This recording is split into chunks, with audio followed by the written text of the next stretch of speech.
It started out like a totally normal day. I love you. I mean, I guess I was a little sweaty and I was definitely sore.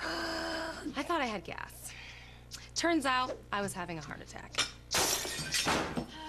Heart disease is the #1 killer of American women. So now I take care of my heart and I tell the women in my life to do the same. Sounds great, by the way. That's nice, sweetie, but that's not my heart. That is. Find out more from the American Heart Association at goredforwomen.org. Our economy is in trouble. Our education system is failing.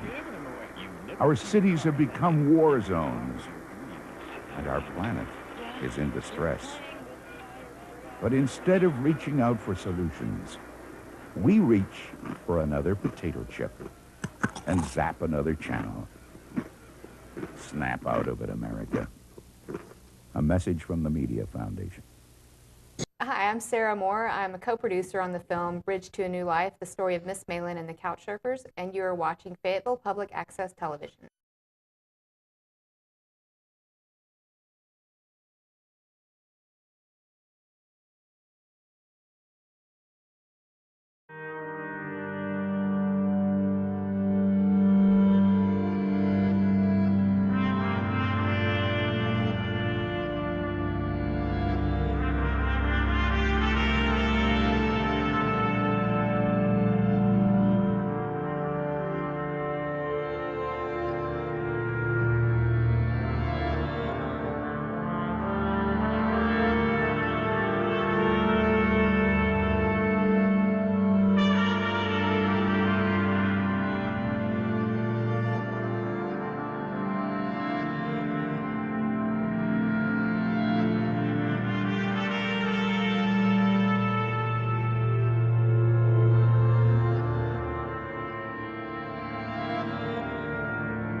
saw a beast rising up from out of the sea. It had 7 heads and 10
I'm Sarah Moore. I'm a co-producer on the film Bridge to a New Life, the story of Miss Malin and the Couchsurfers, and you are watching Fayetteville Public Access Television. It started out like a totally normal day.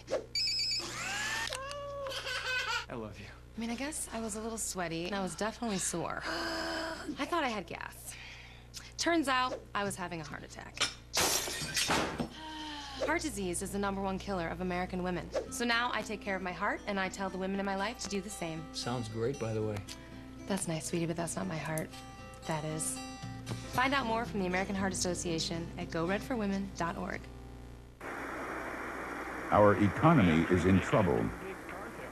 Our education system is failing. Our cities have become war zones. And our planet is in distress.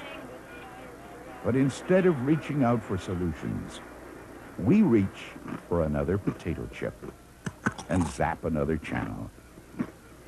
Snap out of it, America. A message from the Media Foundation. Hi, I want to tell you about the time that my wife Tracy and I decided to put a vegetable garden in. We put about half our yard in as a vegetable garden in a couple years ago, and it was doing pretty well. We had all kinds of things I guess they call them vegetables. I don't know, because none of them ever reached fruition. Because our neighbor next door had this big thing, you spell it G-N-U, I guess it's pronounced new, but he called it a GNU. And this silly thing kept coming over and chewing on our vegetables, our cabbages, our cauliflowers, our peas on a regular basis, and they never grew. I mean, they never just. It was like vegetable abortions, because we were never able to find out what they tasted like on our plates, because this stupid animal from next door kept coming over and helping himself. So I kept going over, I kept knocking on the man's door. I said, "Listen, Mr. Green Jeans," I said, "you got to do something about this stupid animal of yours." I said, it's coming over and it's eating all of our vegetables." I said, "We can't have this." I said, "My wife and I are going to go hungry." I said, we're getting on in years." I said, "We're supposed to grow our own food." I said, "We read Utne magazine." I said, "We're supposed to just be one with nature." He said, I'm really sorry about this." He said, I'm trying to get back to nature myself. I'm raising all these GNUs." That's how he pronounced it, GNU. He said, and Harvey, my eldest GNU, keeps getting out. He said, "Tell you what, if Harvey gets out again, just look him in the eyes and say, 'Harvey, go back home,' and he'll do it." I said, "All right." So Harvey the GNU came back to our garden. I looked him in the eyes and grabbed him by the collar. I said, "Harvey, get out of here." And Harvey went home. But he was back the next day, just chomping down on my favorite cauliflower, the one that was like, it was like as big as a man's head. I was ready to make soup out of that one. And I said to him, I said, "Man," I said, "Mr. Green Jeans, I'm tired of this creature coming over chawing on our vegetables." He said, "All right." He said, "Listen, if it comes over again," he said, "just throw some pebbles at it." I said, "All right." So the next morning I saw this GNU chomping on vegetables, so I picked up some small pebbles, because I don't want to throw rocks at this thing, because it's one of God's creatures after all. So I picked up some small pebbles and tossed the pebbles at the GNU, and it scattered like a wild stallion, ran next door. Did that the next day, but it looked at me like I was the biggest idiot on God's green earth. So I marched over and I started kicking on the man's door. I said, "Listen, I'm tired of this." I said, "You're going to do something about this GNU or it's going to the glue factory." He said, "All right." And he gave me this. He said, "Listen," he said, "if Harvey comes over there again," he said, "you need to give him a couple good whacks. Just paddle him on the butt." I said, "All right, by God." I said, "I'm ready for this, because I'm tired of this creature eating our produce." So the next day I was ready, and I walked outside, and there was this big animal just chomping down our vegetables. And I walked over to him, and I raised my big old stick, and I looked at those big, gentle, stupid brown eyes, and I couldn't do it. And I walked over to Mr. Green Jeans' house, and I gave him back a stick, and I said, "Listen," I said, "paddle your own GNU." It's like if you bump into someone and they say, "Oh, you're a poet," and is there any poem you really have that you say, "Well, yes, look at this"? Well, let's see. Well, there's one right here. What a coincidence. Yes. And in fact, that happened to be At one of the coffee shops a few months ago, a woman I hadn't seen for 20 years, and ran into her. And This is like that moment on Tonight Show when the band just happens to have the music that the guest can sing. yeah, and I didn't know what was happening in this woman's life. She said, "What are you doing?" And I said, "I write poetry." And I read her this, and she said, "That's wonderful. That's about what's happening in my life." And it's called Silence to Facilitate Programming. We live ready to die when we are most alive. Laughing from the inside out filters our toxins, what we live for, die from, things which follow each breath. We always fear the numbness which chases us, whispering, "Repent, come, live with me." At the end of side 1, we hear silence to facilitate programming. If we ever thought in this, what would happen? Some new outlook might emerge for each. Unafraid, some young phoenix, ready to swear off our curses, ready to take on the world and even us.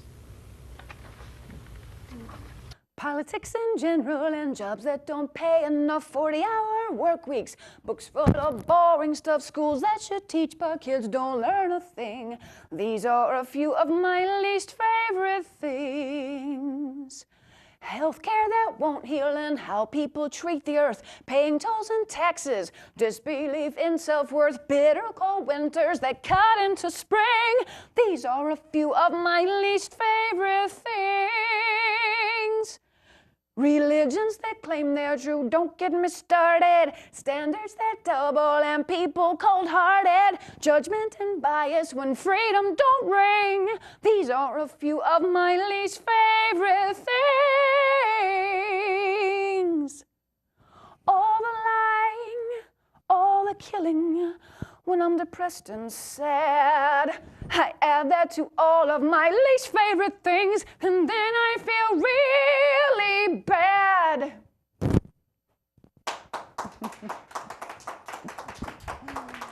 Feel like Julie Andrews or something.